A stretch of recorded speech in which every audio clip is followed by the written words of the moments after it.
This is UMAR AHMED for IFL TV in association with MTK Global. I'm with the one Sam Jones of SJam Boxing. How you doing, mate? You alright?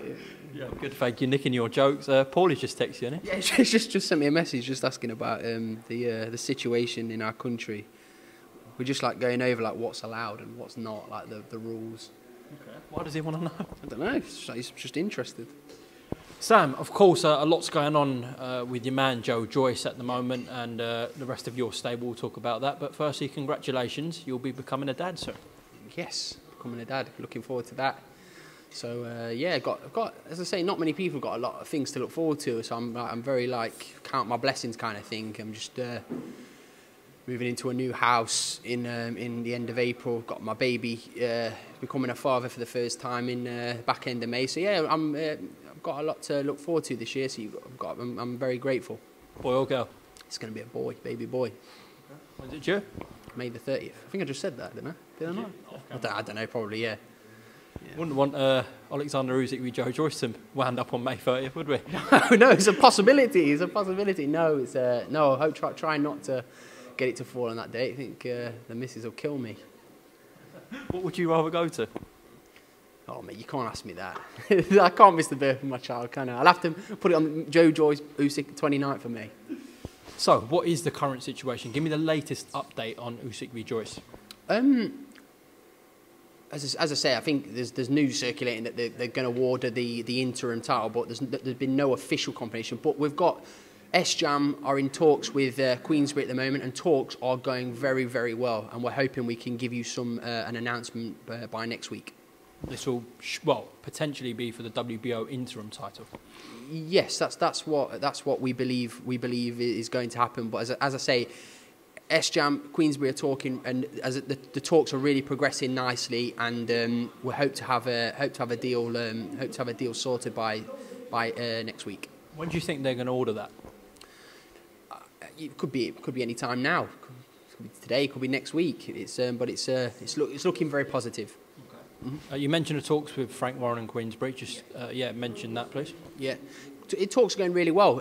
So we're as I say, we want to also sign an extension deal. That's on the cards now. And as I just said, talks are going really well.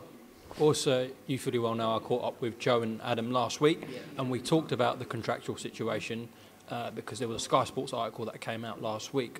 I just want you to make a comment on that quote as well. I think that was from yourself, actually. There's nothing too much. There's no real thing behind it, UMAR. Contracts expire all the time, don't they? Footballers have contracts, boxers have contracts. So Joe's contract is due to expire, and the plan is to continue where we are. We're happy with where we are. Joe's solidified his position on Tyson Fury aside. He's solidified himself as the main man on that channel. So we're happy. Of course, this is the news we want, because we want Fury v Joshua to be for the undisputed title. That's what it deserves. So does Joe. We listen, as a boxing fan, we all want to see the undisputed fight. It's not fair, as I say, like who knows what's going to happen if there's a rematch signed with those two. But as a fan, I would like to personally see that. I think it's fair that is for the undisputed title. I think both guys deserve it, and both guys deserve to have that title as undisputed champion. I believe that. Well, let's work out the potential situation. We know Fury Joshua is going to be a 2-fight deal, okay? Yeah. So, do you? Who's told you that? Well, it's been hardly talked about. Who's told you that, Umar? No, of course. You'd imagine so. Imagine so. It's a 2-fight deal. Okay. So let's say the full version of the WBO is on the line for that first fight. Yeah. First fight happens. The winner will be stripped. You'd imagine that's fair. Like the mandatory's due, and they're getting they'll rightfully so. They'll get like a pardon to fight each other for it. But then after that, the belt should by rights become free. Well, I was going to say the WBO gets stripped off whoever wins out of Fury and Joshua, essentially making Usyk v Joyce a world title fight. Yeah, you could look at it that way, but as I say, like that's a worthy fight for a heavyweight world title, isn't it? So let's just see what happens. But as I say, as a fan, I'm looking forward to Joshua Fury, and let's hope we can get Usyk Joe-Joyce made as well, because that's another huge fight. How confident are you that Usyk-Joyce gets made? Very confident. Percentage? I wasn't very good at percentages at school, Umar. I don't know. 90%. Is that good enough for you, Umar? Yeah? And that winds up when? First half of the year, is that fair? Joe's in camp now for the Usyk fight. Joe's training now for Usyk. Camp started for Joe. So, and as I saw the other day, Usyk looks like he's in camp as well. So you should imagine first quarter of this year. It's fair to say, I think you guys have had it off a little bit here because obviously we're in a situation where Alexander Usyk was mandatory for Anthony Joshua and was looking at either fighting him or getting a massive chunk of money to step aside. Yeah. Now he's in a position where the WBO are likely to order this as an interim fight. He doesn't get any step-aside money. He's got to fight Joe-Joyce. As a cruiserweight, he's achieved everything. And again, I'm a big fan of Usyk. I've always made that abundantly clear. I'm very, very fond of Usyk. I think he's one of the greatest cruiserweights of all time. Maybe the best. Maybe just behind Evander Holyfield. You got David Haye there as well. But he's definitely in the top 3 of all time cruiserweights. But as heavyweight, he fought that Chad Witherspoon. He didn't look so great. Didn't set the world on fire. And he had a very let's make no bones about it. He had a hard fight against Derek Chisora. Does that really warrant you getting a world heavyweight title shot against Anthony Joshua? What I will say is that's a separate point. What I will say is he was in the position, so he was in that position. I understand that, but what I'm saying to you is it's just like, I think, as I say, Joe-Joyce has done everything asked for him. Everything asked of him. Jennings, Stiverne, Ustinov, Joe Hanks in America. Joe's had a hard trip. Daniel Dubois. Nobody gave Joe a prayer in that fight. So I think that this is a...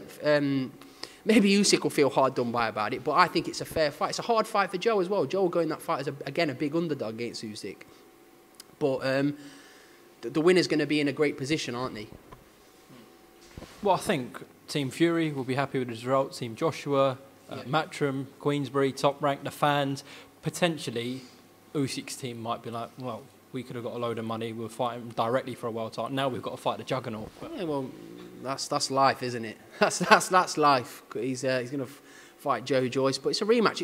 As I say, I think the fans are really excited about the potential of Joe-Joyce and Usyk getting in the ring again. It was a good fight in the WSB. People keep tagging me in the video of Joe getting jabbed in the nostrils a fair few times in that fight. But Joe gave a good account of himself in that fight, but he was very raw in that fight, very inexperienced, and I think as much as it's a good middle grounding for the pros. 12-ounce gloves, 5 rounds, it's good, but this is 12-round fight with 10-ounce gloves. This is a different fight, and you'll see a different Joe-Joyce against Usyk as well. And I'm very, very confident Joe is going to beat him.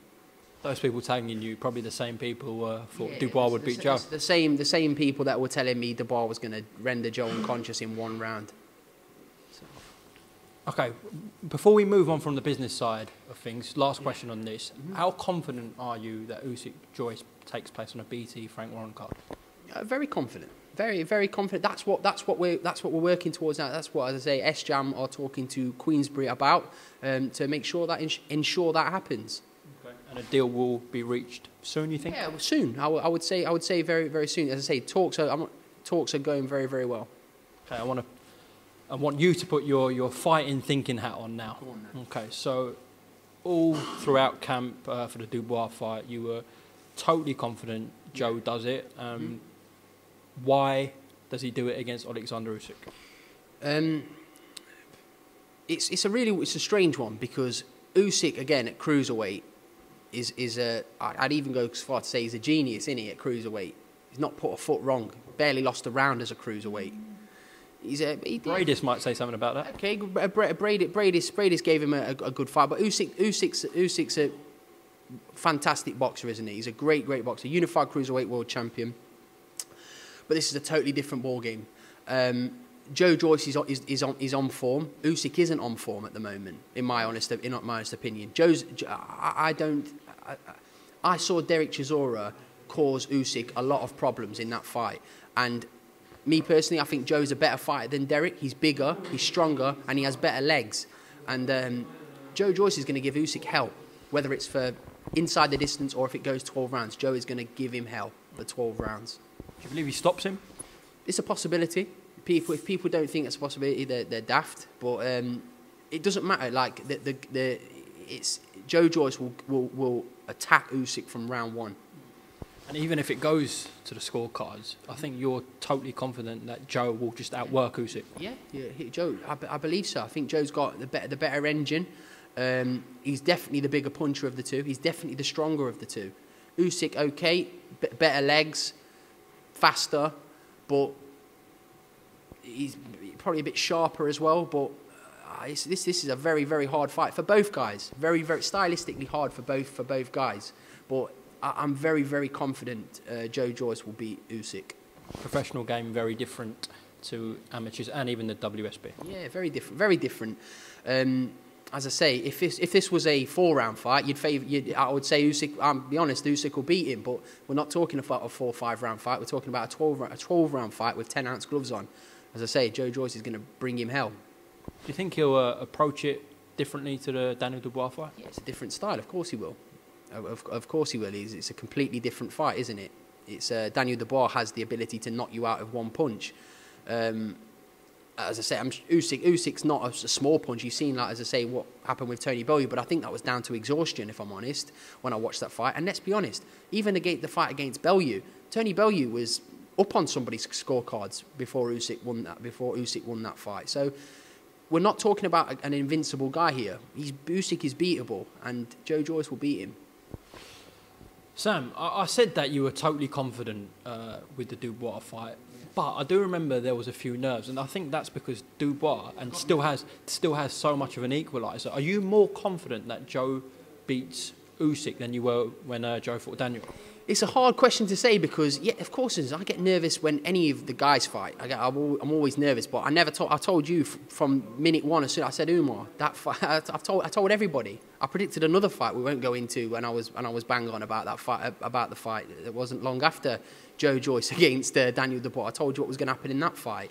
But Joe Joyce will go into that fight supremely confident against Usyk, as will his whole team.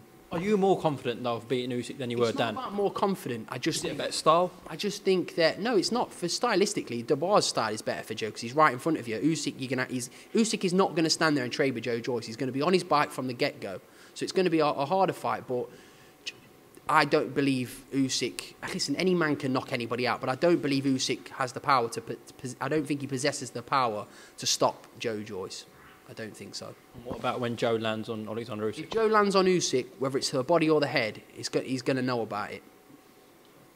But Usyk can hold a shot. Make no mistake about that. He fought Murat Gassiev. Murat Gassiev punches like a horse kick. So it's not about that. But Joe is big and strong, and we're talking about a 19-stone man coming at you for 12 rounds, hurling shots at you in clusters of punches as well. So it's going to be a really, really interesting fight for the fans. And as I say, Usyk, genius at cruiserweight. Heavyweight, I'm not so sure. Moving on from that, of course, whoever comes out on top out of those two fights between Fury and Joshua, there's a possibility that one of those will retire. But whoever comes out on top... Why did you say that? Do you know something we don't? I'm saying there's a possibility. Why are you speculating? Do you not think it's a possibility? Of course it is. Yeah, like they've both achieved a lot, haven't they? Joshua and Fury. But as I say, if Joe comes through the next fight, or if Usyk, do you know what I mean? Whoever wins out of that fight, you'd think they'd want to fight the winner of that fight. It's the biggest fight in the world for them, isn't it? Well, they're getting an undisputed fight. An undisputed fight. You didn't think that too. Not many people put Joe in that bracket, did he? A few fights ago, but he's earned it, and he's earned it the hard way as well. Before we move on from Joe, just talk to me about the rise of the juggernaut, because it has been quick, and obviously for yourself as well, because I know you've got loads of fighters, but Joe was your first one. I've got loads of fighters. I've got 8, 9. You have 9 fighters. That's not a lot. Right, but you signed a lot in a sort of year and a half, didn't you? Can't say so.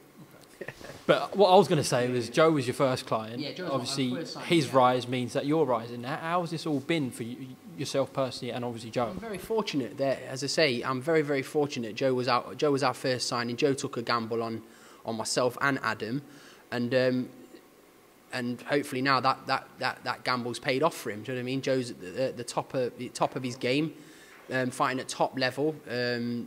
Main event in shows where I believe he should be, but Joe's an Olympic silver medalist. Joe's we can do our work on as S-Jam, we can do our work outside of it, but ultimately your fighter has to go in there and produce the goods, which Joe has done on 12 occasions. So we're fortunate to work with a guy like Joe.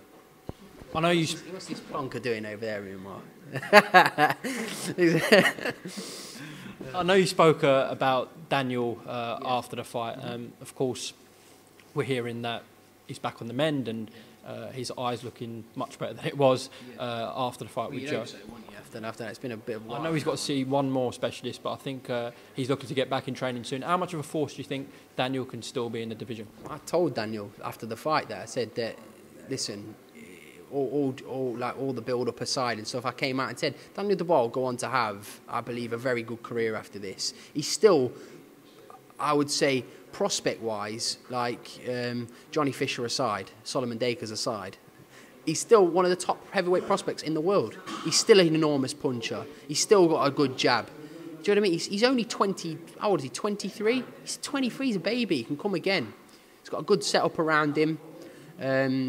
Martin Bowers, Frank's promoted him great. He's going to come back, but now is the time of the juggernaut. Let me ask you about a fight that might be made in a few weeks. I think we're hearing between Filip Hrgović and Martin Boccoli. Yeah, great fight, really great fight. I'm a really big fan of Big Filip. Big fan of Big Filip.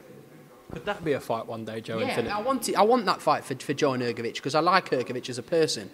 If Joe gets to where we believe he's going to get to, we will give Filip Hrgović a crack because he's a great guy.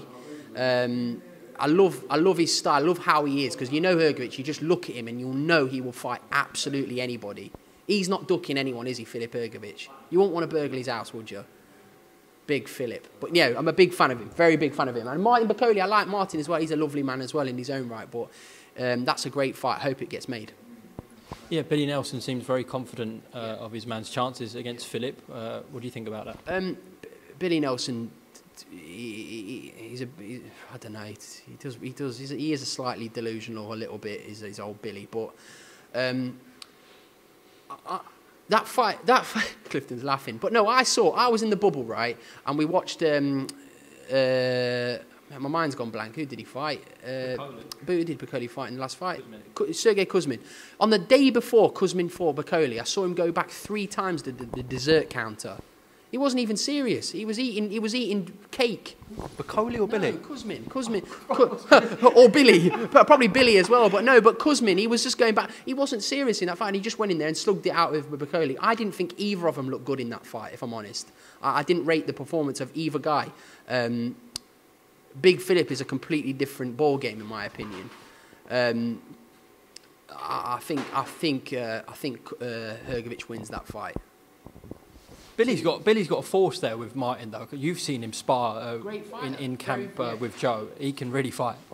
I've seen Boccoli. Boccoli spars better than what he fights so far from what I've seen. That's what I see. But Boccoli has the potential for sure. He does have the potential for sure. But we're talking about another guy with Hrgović. Like he's tried and tested on the amateur scene. Do you know what I mean? He was sparring David Hay and Wilder when he was only a young kid. Do you know what I mean? And giving him a great account of himself. I remember David Hay telling me about Hrgović before he even when he was on the amateur scene. David was like, Hrgović is a serious guy. But so that's the reason why I would give Hrgović the edge in that.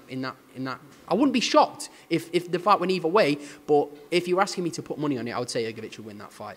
Last heavyweight I want to ask you about is Mr. Tony Yoka. Thoughts on him? What about him? Could that be a potential fight, him and Joe? Yeah, when he passes something more than a drugs test, yeah. What are you laughing at? What are you laughing at? It's true. He got prospect of the year, didn't he? When he fought once against Dave Allen and failed, and then missed 4 drug tests. Moving. He's not done anything yet in the pro game, has he? Really? Well, you'd say his best win's what, Christian Hammer? Yeah, and he looked dreadful in the process. That's a fight. Yeah, definitely down the line. But Tony Yoka don't deserve to be in the ring with Joe-Joyce just yet. Moving on, let's talk about Mr. King of Albania, Florin Marcu. Big fight. The fans are excited for this one with Ryland Charlton. Yeah, massive fight for Florin, massive fight for Ryland Charlton. It's a must-win for Florin as well because I mean he's coming off I'll be honest, a disappointing performance against Jamie Stewart. We won't talk about the decision because it was a disgrace, but nonetheless, it wasn't a good performance. But I'm happy, very happy it's happened. He doesn't understand why, but I'm happy it's happened because he realises that changes needed to be made within his game, and he's doing that, and I can't ask any more from what he's doing at the moment, because he's trained so hard for this fight. He feels like he's been disrespected recently from the comments from Ryland. Thoughts? It is what it is. It's just talk, isn't it? Ryland's a nice guy. He's not a bad guy. He's got a weird haircut, but he's a nice enough fella, isn't he? And he's linked up with a one Clifton Mitchell. Yeah, Clifton. Yeah, big Cliff. We've brought him to old Barbados. Shout out Mitchell Sporting Promotions. Big Cliff. Go and point the camera over there. One Nation. Yeah, One Nation over there. No, this is 5 minutes from where I live, so it's actually really nice to be here and see Florian do the camp with Big Cliff. He's done an awful lot for boxing as Big Clifton, and Clifton himself deserves this chance with Florian. I think you're going to see a great performance. Sam, can you just address the move from Don Charles to Clifton Mitchell? There's nothing really to address. There's no real. It's Florian wanted to be away for this camp, and he originally, the reason why I wanted Florian with Kurt Gibbons, who's a friend of mine, and Florian was doing his training there, and Kurt Gibbons is a world-class strength and conditioning coach. He's more than just a strength and conditioning coach. He was a great boxer in his own right. So he brought Florian over here. Florian trains with his Greek coach, and Clifton's got a lot of experience to offer, and it's just kind of organically happened. It wasn't specifically planned this way, but Clifton offered myself to let Florian train in this gym, which was very kind of him, and they've just gelled really well together. They've got, to be fair, they're both very similar. They're both nutcases, the pair of them. So they look well together. Wouldn't want to be stuck in a phone box with Clifton and Florian. You wouldn't want to be stuck in an elevator with them pair, would you? Definitely not. Just talk to me about the rest of your stable, Sam. So much going on for yourself. Run me through each fight. I know John Hedges out. We'll start with John Hedges. He's out April the Conor Ben show 10th. April the 10th. So he needs to put in a good performance, because his last performance was a bit shaky, wasn't it? Which was probably down to myself. I'll take the hit on that. But yeah, John's looking really well now under Mark. He's growing as a person. He's maturing. He's filling out a little bit more. And listen, John's going to go a long way in boxing. I assure you on that. Okay. Johnny Fisher, rather. Big Johnny Fisher, the Run for Bull. There's a lot of people excited about his debut. He's fighting on the same show as Florian, so I'm really looking forward to that. February the 20th, against Matt Gordon, which is a good little test for Johnny for his first fight. But we expect him to come through with that with flying colours. Sol Dacres on the Boccoli card. Big Sol on the 20th of March. Really excited about him coming off the GB squad, and I'm expecting massive things from Sol. I think he's going to be a really special fighter, is Sol. Lerone Richards, what's happening? Lerone. Lerone? Everyone always says that a bit. Diamante was going Lerone. He was Lerone. It's Lerone. No, Lerone. Sniper the boss. No, he's got a big fight coming up for the European title. So we're hoping to have an announcement on that next week. Where do you think that will land? The UK. Okay. Yeah. Who's that against, Sam? And there's the Italian guy. I forget his name. Who have we missed out from your stable? Lisa Whiteside coming back. She gave birth not long ago, but she's wanting to enter back into the bantamweight, super bantamweight mix, and she's prepared to fight the loser or the winner of the Courtney Ball fight or the Amy Timlin Carly Skelly fight. I think Lisa fought Carly Skelly and beat her in the ABA finals, so that was a cracking fight in itself. I was actually there for that fight. But yeah, so she's going to be coming back this year. Guido Vianello, he's going to be back out in April in Las Vegas. Announcement in the next week or so about his fight. I think that is everyone. I don't want to miss anyone out. I think that covers everyone. Joyce, Cody Davis. Cody Davis. Oh, so he was the whole debacle with Dan Aziz. Dan Aziz called Cody Davis out. We accepted the challenge. I rang Lee Eaton. I said, yeah, we'll take that fight, no problem. 5 weeks notice. Cody could have done with longer notice, if I'm honest. He's been out the ring for over a year now. Well, nearly a year. But Cody and Gavin both really bang up for the fight. And then Dan Aziz decided he didn't want to fight for whatever reasons. But you can't call someone out and then not take the fight when it's accepted. I just think that's a bit strange. But it is what it is. Hopefully that fight will get made down the line. But Cody will be definitely out in the next couple of months. Opponents-wise, what are you looking at, you reckon? Dex Spellman, somebody like that. Liam Conroy, they're two really good fights we're looking at. But yeah, but Cody will be back in the mix. He'll be in contention for a British title by the end of the year. This is what we hope for Cody. Sam Jones, thank you very much for talking to IFL TV. We look forward to your next one, because I'm sure that will be when Usyk-Joyce is announced. We'll have a catch up then, okay? Yeah, nice one, UMAR. Thank you very much. Top man. Cheers.